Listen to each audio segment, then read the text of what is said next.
Welcome back everyone to my Manchester United save on FM17. This is my 2019-2020 season review. We've just got done winning the Champions League final against Arsenal.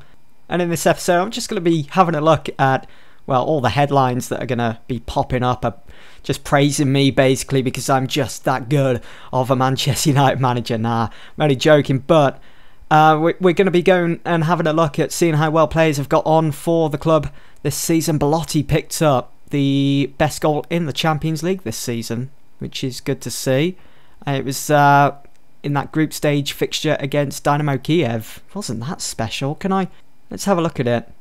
I would say, well, my favourite goal in the Champions League this season was certainly Lewandowski's winning goal against Arsenal in the final. Definitely. I mean, the build-up to it. What's going on here? Why aren't we... why isn't this loading? I'm not even getting like a loading bar at the bottom. Screw it. We'll just go and praise him for it. Thanks, I've scored some great goals.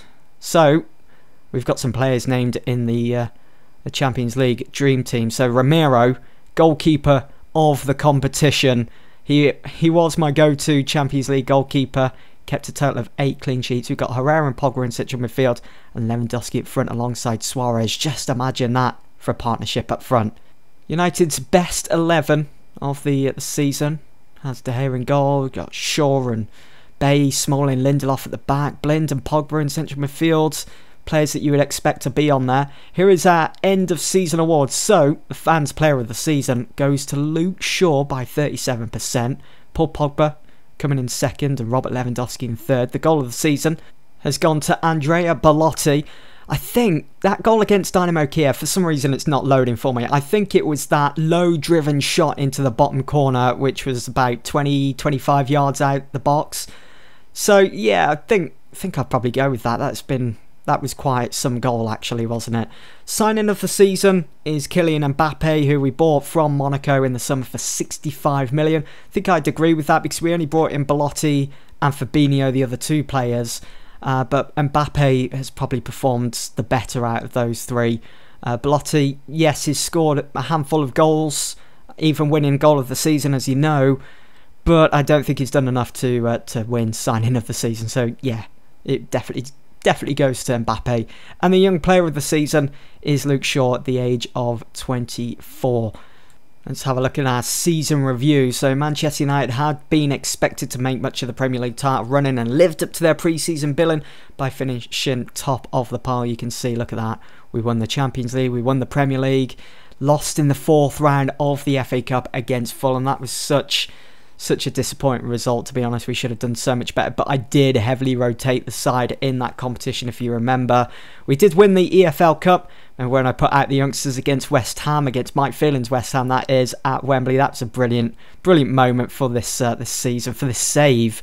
And of course, we won the Community Shield for the 2nd season in a row. The match of the season went to that away fixture at Carrow Road against Norwich, where we won 4-0. Moment to forget was that unfortunate 2-1 loss in the Premier League at Anfield against Liverpool. Our average attendance, 64,290. You're probably wondering, well, that's not Old Trafford. It's because we're having developments. We're extending the stadium, which I hope will be finished for next season. Might be midway through next season, so we'll start filling those seats, start filling up. I think it's going up to something like 85,000.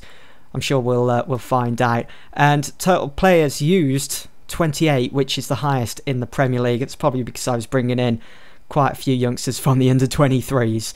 But there we go. That is 2019-20 season review. Overall, looking at competitions, that's a blistering season for United. Champions League, Premier League, and EFL Cup. Could say it's the treble, but again, to me, the real treble is having the FA Cup involved there. But we just couldn't do it this season. Maybe next season. Well, we've got a lot to do next season. We've got to retain our Premier League trophy. We've also got to retain our Champions League trophy, which will be even harder, as I'm sure the likes of Real Madrid and Barcelona and Bayern Munich and so on, they'll be strengthening their sides in the summer, and they'll really be going for it. And PSG, I expect them to be bouncing back. You know, after winning 3 Champions League trophies in consecutive seasons, they'll want to be jumping back on board without a doubt. Right then, let's finish things up here with an end of season team talk. Let's hold it. Let's bring all the lads in. It's been a long season. I hope you will all have a good break. You're going to need to come back fully refreshed because I'm aiming to qualify for the Champions League. No, that's not ambitious enough. It's been a great season. You've all done brilliantly to win the title. Go away and get yourselves fully rested now because we're going to do it again next season. Yes. And that is a fantastic reaction. Everyone looking delighted. Martial, we can win this, lads. Brilliant. Send those away happy, the players. And we've got a good confidence review here from the board. I'm still matching the club philosophies, you know, bringing through the youngsters, playing that attacking football. I'm already looking forward to next season, to be honest. A lot's going to change. It's going to be a new era for Manchester United. A lot of players are going to leave. Gonna have to stay tuned to find out who's going to be part of that mass exodus. We've got some scouting reports, not too fussed about that. There is the season's injury list. So Hummels was out the longest with 5 months with that broken leg. Marcus Rashford 4 months, damaged Achilles tendon. Mkhitaryan for 2 months, Pogba for 5 weeks, Belati for 5 weeks. It makes you wonder how we've actually got away with winning both the Premier League and Champions League. Looking at that injury list, so many quality players out injured. We'll have 5 weeks in our pre-season. Let's have a look at our players then. So, the best player was apparently Mats Hummels, even though he's been out for 5 months.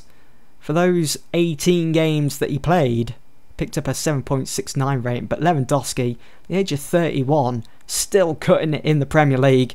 31 starts, 22 goals. His best performances, though, definitely came in the Champions League. When you look at last season in the league, 37, he started 37 games, which was just one shy of a full season, scored 28 goals. 22 goals this season, slightly declined, but the reason I bought him was for that Champions League experience, and he's helped us to that trophy this season. I mean, 10 starts in the Champions League, 15 goals. Overall, 44 starts, 41 goals. I'm not sure what that averages to, maybe 0.8 goals per game. I'm not sure. But Paul Pogba, another player that's really helped us. I mean, when he got injured earlier in the season, I did think that would be our title hopes blown. But he came back, bounced back, and really did help us to that silverware. James Wilson, whenever put into the team, has always stepped up, hasn't shied away from first team football. And Tuanzebe, for me, has to be the standout player this season for United. Started 20 games in the Premier League, and it's almost as if he's been playing in the league now for 6-7 years. 7.32 average rating over 20 games. It's not bad for a centre-half, and for someone that's replacing a player like Mats Hummels, it's brilliant. And from the under-23s, Andre Horta massively improved in the second half of the season, whereas the first half didn't get off to that good of a start. But Sergio Romero, our Champions League goalkeeper, 12 appearances, 8 clean sheets, which was a new record for United, and I think a new record overall in the Champions League. He faced 38 shots, saved 30 of those, which is 79%, and he only conceded 8 goals, which all came together in the semi-final against Atletico Madrid. Elsewhere, Angel Gomez, how amazing has he been for the games that I've put him in? I mean, he's really showing a lot. I can't wait to use him a lot more next season, and he will be used, I promise you that, as there will be a clear out in the summer, as I keep mentioning. Tahith Chong, not much to note there. Andrew Ferguson at the age of 19, developing just nicely. Certainly coming up to earning that first team spot in central midfield. 5 starts in the Premier League, an average rating of 7. At the age of 19, not bad. He's only going to get better. And that's probably about it for players that have stood out to me this season anyway. If there's anyone that stood out to you, let me know in the comments below and why. Kylian Mbappe, who won the signing of the season, had 6 starts in the Premier League, 12 off the bench, 6.9 rating.